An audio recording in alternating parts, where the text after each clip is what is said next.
Are you lucky enough to work at an international school that offers service learning travel opportunities for students and staff? Many schools organize Weeks Without Walls, immersive experiences that blend service learning, experiential learning, and travel. In this episode, we dive deep into all three of these aspects of service learning as we speak with Kimberly Haley-Coleman, Executive Director of GlobeAware, a leader in short-term volunteer abroad programs spanning 26 countries. Welcome back to our returning listeners, and a warm welcome to those joining us for the first time. This is the Educators Going Global podcast. I'm David, and alongside my co-host Audrey, we bring nearly 50 years of combined international teaching experience to spark fresh ideas and inspiration in global education. In this episode, Kimberly shares valuable insights and practical tips on how international schools can elevate their programs to create richer, more meaningful learning experiences for students. Whether you're new to school service learning trips, a seasoned pro, or someone considering your own service journey, stay tuned as we learn from Kimberly, who dedicates every week of the year to designing and delivering impactful Weeks Without Walls.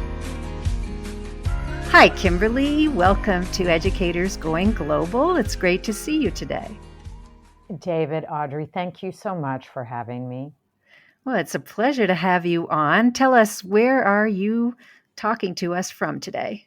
I am in Dallas, Texas, Central Time Zone. Oh, nice. So one thing we like to ask our guests as we begin the show is if they have a going global story. Have you got one to share with us?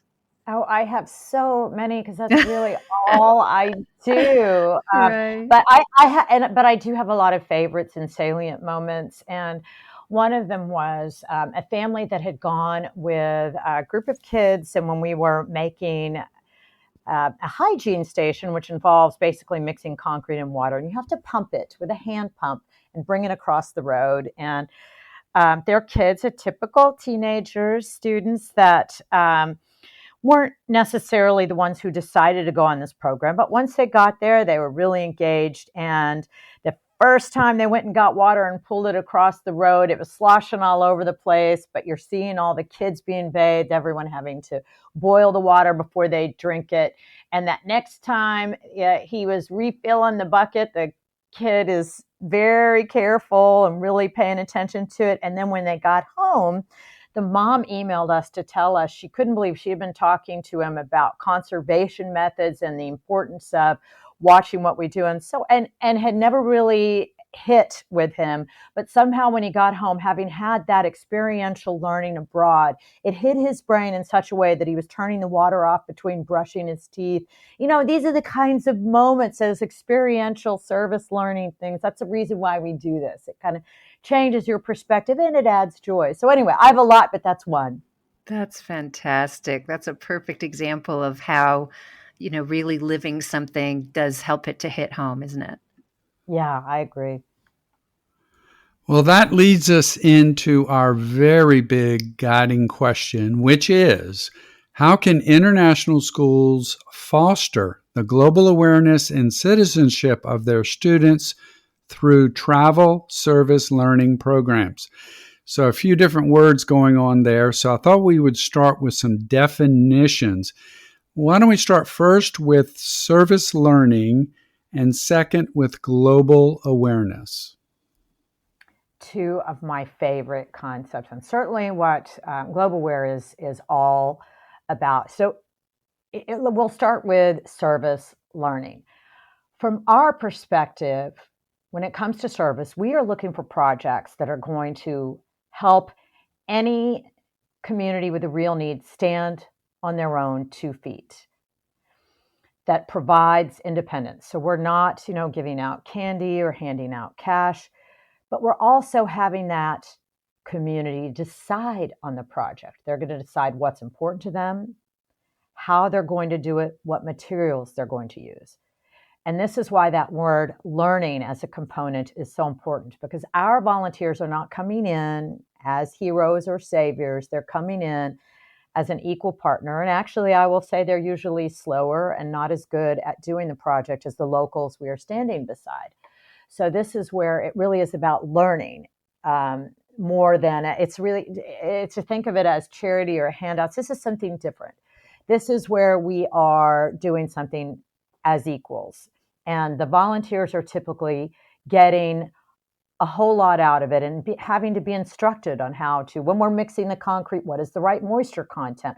Well, our volunteers aren't going to know that. So, and from our perspective, service learning means that the people who are going to serve, they may be thinking of it as giving, but obviously when they arrive, having our local coordinators and local staff and foremen and the local family that's going to be the recipient of whatever it is we're doing, all being a part of the process, means that our volunteers are, this is a moment of education for them.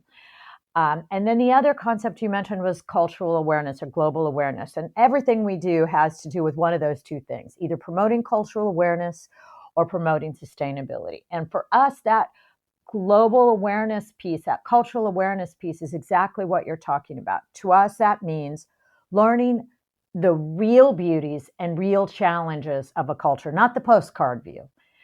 So if you're going to Guatemala, you're not just seeing the beautiful rainforest and the beautiful lakes and the people with the beautiful handmade textiles. It means, what is it about their culture, for example, that is so beautiful that a traditional tourist wouldn't see?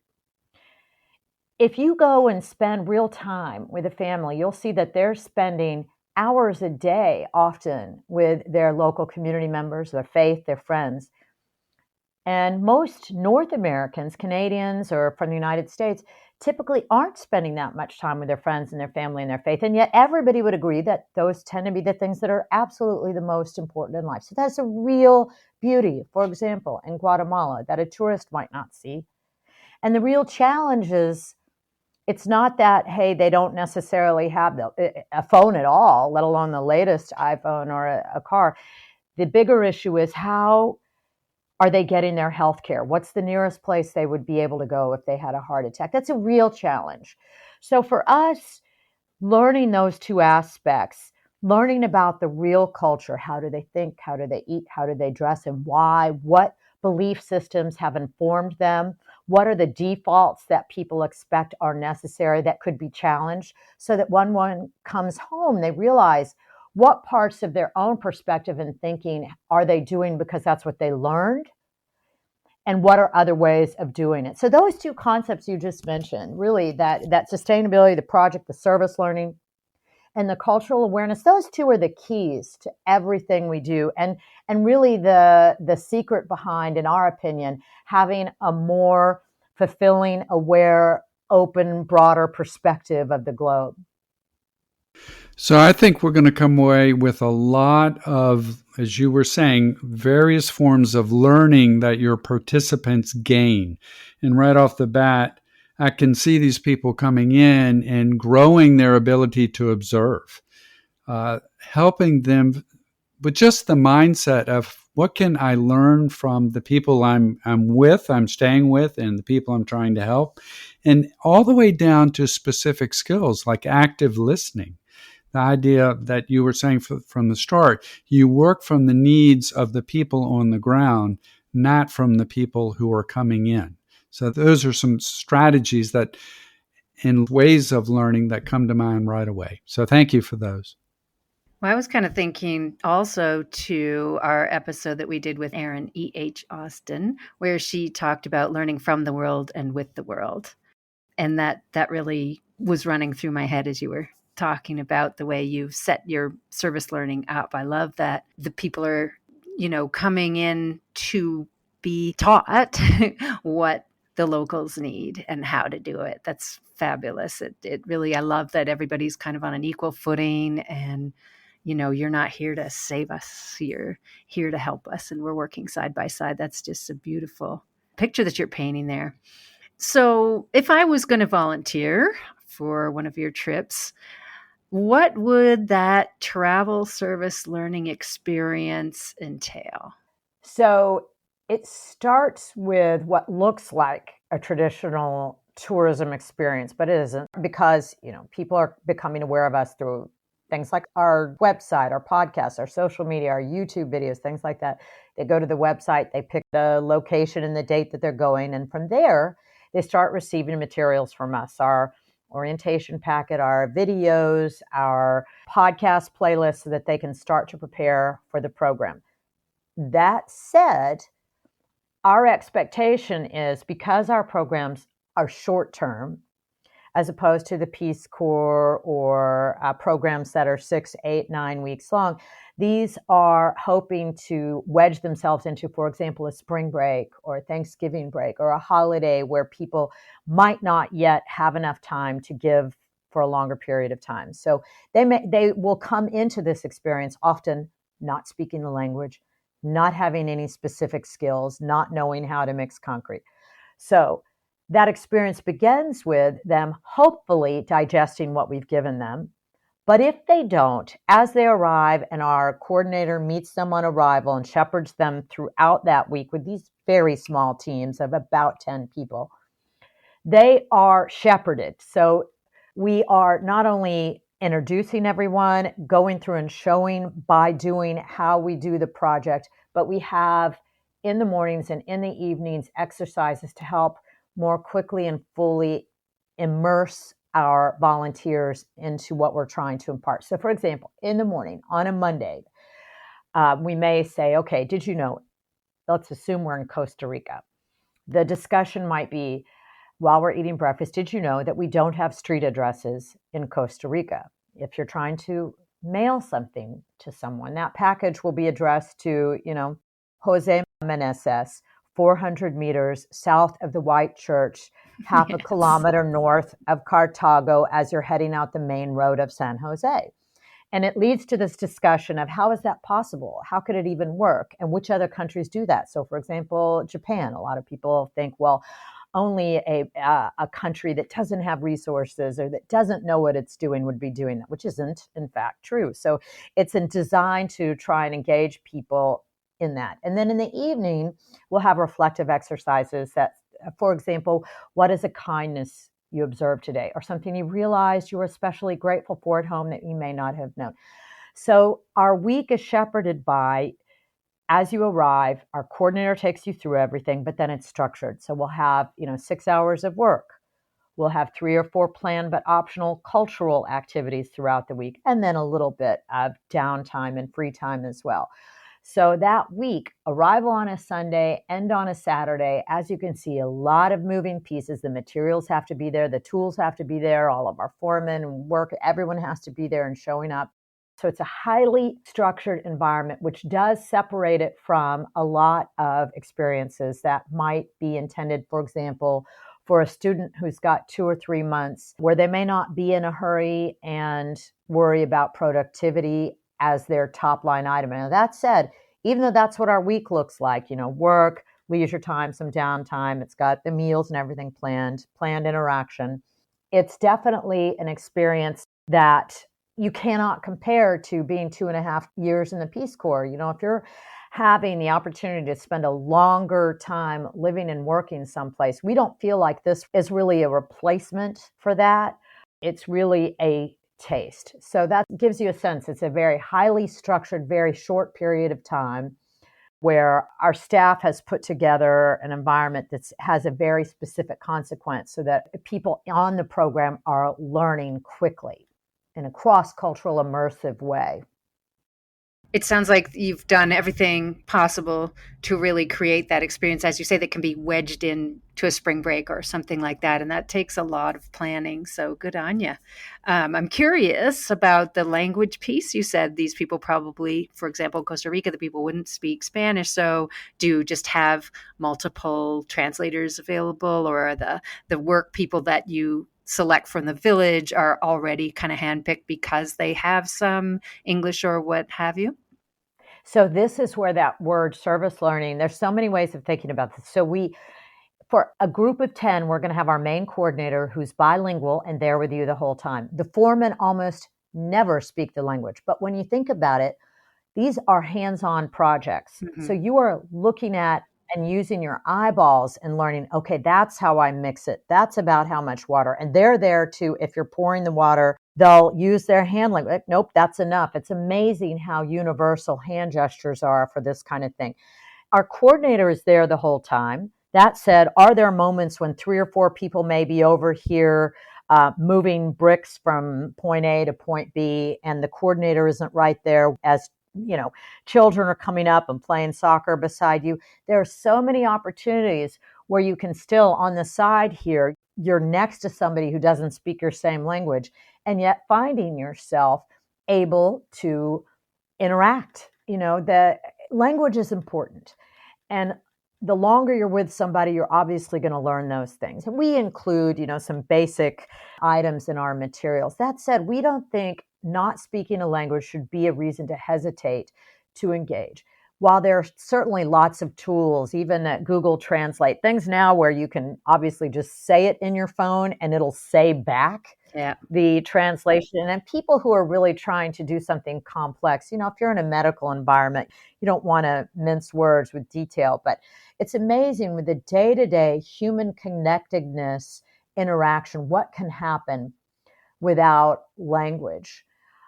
So no, we do not have a lot of translators running around, and we have not found over the last 25 years for that to be a really crucial piece. As long as you have the one person per small team of 10, it's amazing how much can be communicated. And that actually, to overly worry about language in this kind of environment, we feel that's actually a hindrance, and we try and point out to people that isn't a reason to worry and to not engage and to not experience a program like this.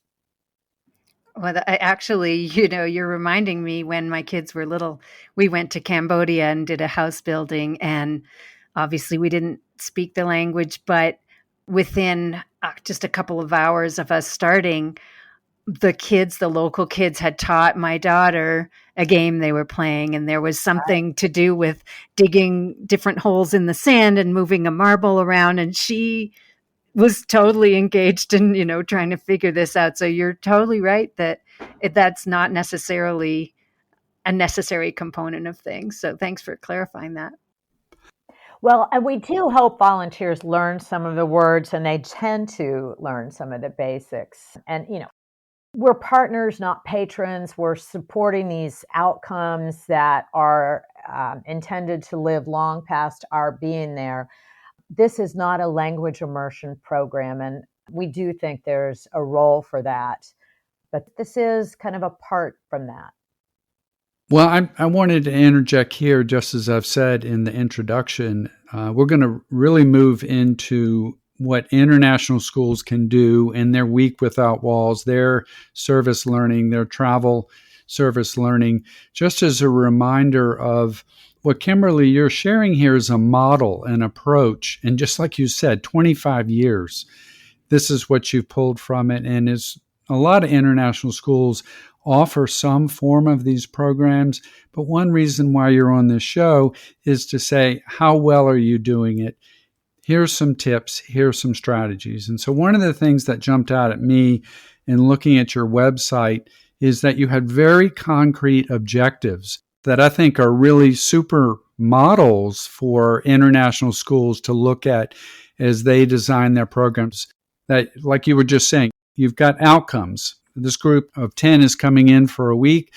They're outside San Jose in Costa Rica, and here's what we want to see done.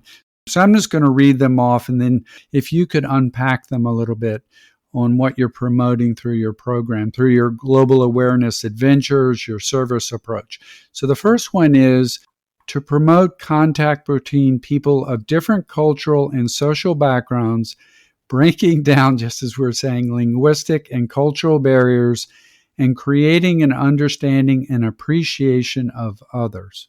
You also have the objective of to integrate participants into the local community, to learn from their host, and about the issues which concern them. And then one more that you've hit on a little bit is to help develop small-scale infrastructure or environmental improvement or to preserve cultural heritage and traditions.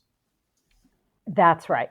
And, you know, the remarkable thing about service learning is how naturally all of those objectives you just read happen when it's experiential and service related. You're not having to lecture or do PowerPoint presentations or exams. Somehow working alongside people where you're really gaining an embodied understanding of their social, economic, environmental background and context, and able to engage with a community. Those objectives happen quite quickly. It's to the point that in some ways, what the project is becomes secondary. So while we do have a list of criteria that we use in order to identify which projects our volunteers will do. So for example, we don't operate heavy equipment and machinery or handle bodily fluids. We're not Doctors Without Borders. So we do have things we will not do. That said, because the local community is choosing them because they're important to them, it means that how they've chosen it, that's important. But whether we are installing a concrete foundation in the home of a single mother or doing a wattle and daub style home in Kenya or assembling and distributing wheelchairs to landmine victims, well, when you're doing this project, assembling and distributing wheelchairs to a landmine victim, the project, yes, is important. How do you put these parts together? That's important. But you're also learning and understanding why are the landmines there? How did they get there? Where have they been cleared? Who's getting impacted by them? And it's very easy to see because we're distributing them to children. It's children that pick up these very bright, colorful items. And so when you have the chance to hand over a wheelchair to a family for the child that needs it, it's actually looking in the eyes of that parent that always stays with me more than the child even, because that parent has often already had expectations in their mind of what that child's life was going to be like. They already have projections and fears and hopes, whereas a 4-year-old might not be envisioning themselves in any particular way. And so having that opportunity to look at the parent eyeball to eyeball in this moment, in this instance, that's where all of the things you talked about in terms of the objectives mesh together without much effort. You're very clearly able to see what does it mean to help someone stand on their own 2 feet and to understand the challenges they face from the inside out. All of those objectives happen so powerfully that this kind of learning in terms of a global educational background, schools that are focusing on global learning without giving their students the ability to globally experience it are missing some piece of it. And there are challenges, obviously, to all of this. When you're looking at these objectives, we do have to acknowledge that, air travel, for example, has a carbon footprint. So you have to look at the whole equation and how to justify it. And is this person learning enough so that when they come back, they're applying these same lessons, these same goals, these same objectives to the things around them, whether it means they're applying them to the people they're selecting to govern or how they live their own lives or where resources are spent.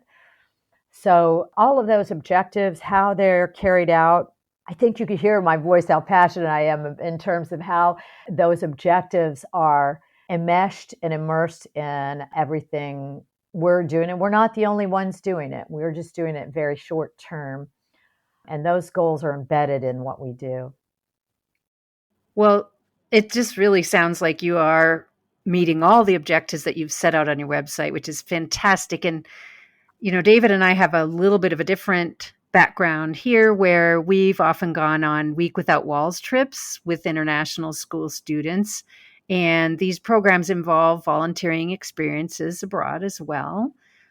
From your perspective, what are some key strategies, maybe broadly speaking, that schools can adopt in order to ensure that these programs create meaningful and lasting impact for both students and the communities that they serve? And again, these are, like you've said, wedged into kind of a spring break type of time frame, which fits in exactly with your model. And then maybe what are some potential missteps for them to avoid? Great question. So I think in order to ensure that these strategies are doing what they're supposed to do in terms of having a lasting impact on a global perspective, I think that following the program, educational environments, they need to provide a way to, they've already investigated the world beyond their own. Now, in order to make sure they've recognized that those perspectives are different from their own, and how to provide those platforms where they are discussing and communicating those ideas, what they've learned as they've crossed those cultural boundaries and participated in these very highly educational outdoor service environments, so that in the future they will be taking informed action. It's always that reflective piece when you come back and you're in your more normal environment, to remind yourself, because there is a bit of culture shock once you're in this new environment. Everything's different. The clothes, the music, the food, everything you're looking at is often different. And you're kind of shaken into a new reality once you're abroad. So when you come home, making sure that these discussions are happening once you're back in a familiar environment, from our perspective, really helps link those to that global competence perspective, to that outdoor experiential service learning perspective. Yeah, the debrief is where a lot of the deep learning happens, isn't it? Yeah, we certainly think so. What about maybe some potential missteps for schools to avoid when they're planning Week Without Walls type of trips? So there's certainly a lot. I feel like there are so many pieces here, we won't be able to address them all. Some of the top level mistakes are not going through some of the logistical important items. This can mean whether it's looking at vaccinations that it would be good to have, whether it's yellow fever in Ghana, so forth, and whatever visa requirements or whatever, a lot of people don't realize that you have to have 6 months of expiry left on your passport. They think, oh, it still doesn't expire, I can still use my passport. So there are certain logistical mistakes that we've seen made. And then on arrival, if volunteers are not listening to the local expertise and doing something like feeling pity toward a local community for having less than what the volunteer might have, then the perspective they're coming into the experience with isn't going to be as fruitful. A lot of this is ironed out just by being in that moment and listening. And you had mentioned that up at the top of our discussion, how important it is to be listening more than speaking, and then using your eyes, looking and seeing what is the happiness and contentment level of the people we're there serving. When we're in Bhutan serving and we're building an outdoor community marketplace for the community to use, we have discussions about how their country measures what they say is most important to them. And in most nations, one of the key statistics they look at is GDP, gross domestic product. How much is being produced? How much is produced? This relentless focus on productivity. And in Bhutan, they focus on gross national happiness. So yeah, and everyone does, whether it's their Congress, their king, their people, their schools. And so if someone is going on a program like this and they are not listening and setting aside their default expectations of what is guiding you, what are the measurements that are important, then you're making a mistake that will keep you from learning about how to improve happiness and meaningful impact for your own life when you get home. So I could talk about it all day, but I think, that's one of the key pieces and one of the key mistakes to avoid. Not listening enough. That's so nice.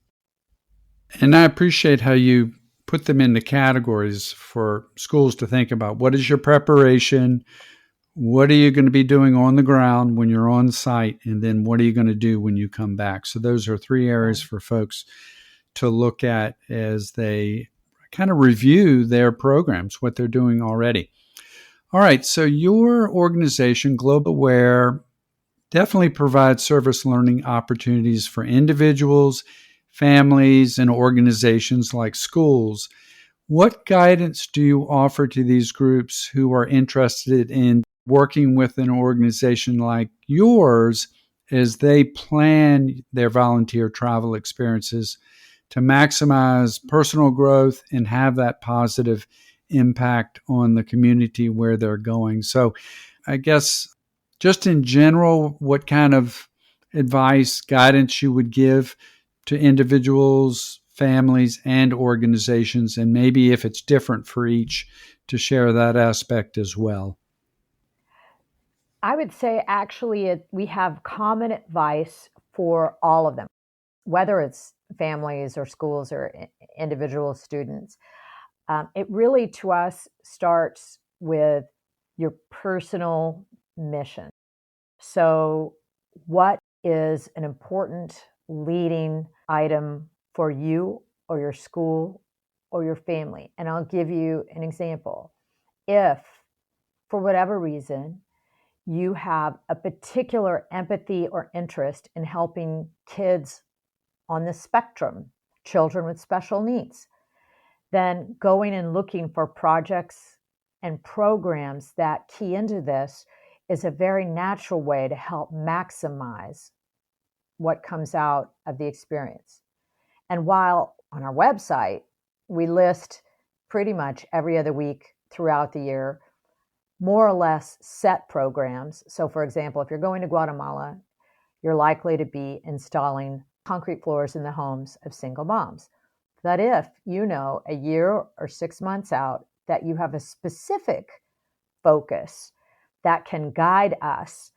If you know, for example, you've got a family that wants to help women or children or an engineering related project because your class or your school is specifically looking at, say, water conservation. If you can have those discussions as a leading item before you choose a project, then it means the project you choose will be especially meaningful. And with enough time in advance, usually 6 months or more, we can usually help tailor that project and program to the specific mission statement of that school, class, group, or student. So I would say in terms of guidance, we would guide that school, group, or student to have these important discussions. Go and ask what's important to you all right now. What do you feel needs to be learned in this group, in this environment? You know, a family often, if they get together and discuss this in terms of whatever even their philanthropic charitable goals are, which is separate and apart from even educational goals, it can help them choose how to further refine and define what it is they want to be doing with that precious free time they have. So you're basically a matchmaking service. We certainly try and be, and I can't love say that it. we can't always do it, but it's really something we hope to be able to provide. So Yes. cool. So cool. It's beautiful. Well, thank you so much for clarifying what your program is all about. I love that you can tailor to the mission of the volunteers when possible, and that you are so focused on making sure that what is being offered to the locals meets their needs as well. I think that's super important too. You know, like you said, you don't want to come in and tell them how to do things, because what does that serve? And so that's fabulous too. Is there anything else you'd like to share with our audience? You know, I would. I think one of the main things that it's important not to lose sight of is that these kind of transformative experiences can obviously be done at home and in your own neighborhood and community as well. And that it certainly starts with your own neighborhood. We think it's just as important to serve the person standing next to you as someone on the other side of the globe. And We think there's room for all of it, that when we have this kind of direct human connection, whether it's across the fence or across the border, it really helps build empathy and reduces the stereotypes that can come between human beings and prevent real solutions and joy from happening. So, there are various models of ethical travel and education. I really love that your podcast is looking at the world in the way it is, because we personally have seen how transformative these kinds of experiences can be. So anyway, I would just like to leave people with that don't hesitate. If you have to, look to your neighbor before you look across a state line. That's just a fantastic, wonderful way to wrap it up. What a great suggestion. Thank you for that. And I'm going to cite Aaron Austin again, going local. And what's in my mind as an instructional designer is giving your students in that school setting an opportunity to definitely go local, but to get some practice. Because to go, as you were saying earlier, to a whole nother country and maybe different culture, different language, that can be a pretty abrupt change. So get some practice at learning how to be learning with other people of different cultures. And with international schools, so many of the students are not from that home country. And this is part of the mission of these international schools, to understand their local culture as well. So I'll just add that in. Now, how can people learn more about your organization and follow your work? What are the avenues? So we're GlobeAware, and any place you look, whether it's a website, podcast, YouTube channel, social media, LinkedIn, we are GlobeAware in every direction you look. And we really hope that we're able to add value for people who aren't even serving abroad. Maybe they're just looking at, how do I fill out my arrival form if I'm visiting Cuba? What do the bathrooms look like when I'm in rural Cambodia? We try and provide all that. So please just look at GlobeAware and you'll find us everywhere you look. Awesome. So, Kimberly, thank you so much for being here today, for sharing your wonderful program with us. And I hope that this episode will light a fire, and some of our listeners will consider volunteering and maybe having a tailored volunteering experience. I really loved how you said, for example, with people on the spectrum, for example, that's a fantastic opportunity, I think, to create something that's tailored to a specific group. So really appreciate all of that information. Thank you so much. And hopefully a lot of people will now be Googling GlobeAware. Audrey, David, thank you so much for having me. I really am grateful. Thank you. Cheers, Kimberly. Thank you for joining us today on Educators Going Global. You can find this podcast on Apple Podcasts, Spotify, YouTube Music, and all the other usual suspects. Please subscribe, like us, and leave a review on Apple and Spotify, and let your teaching friends know about us so we can grow our community. Please reach out at educatorsgoingglobal@gmail.com and join our Facebook group, Educators Going Global, if you have ideas, comments, or wish to share a Going Global story of your own. You can also find us on Instagram at Educators Going Global. Please visit our website as well, www.educatorsgoingglobal.com. All our podcast episodes are on there by topic, along with blog posts, Going Global stories, and our ever-growing resource library. For now, this is Audrey and David, inviting you to travel, teach, and connect with us.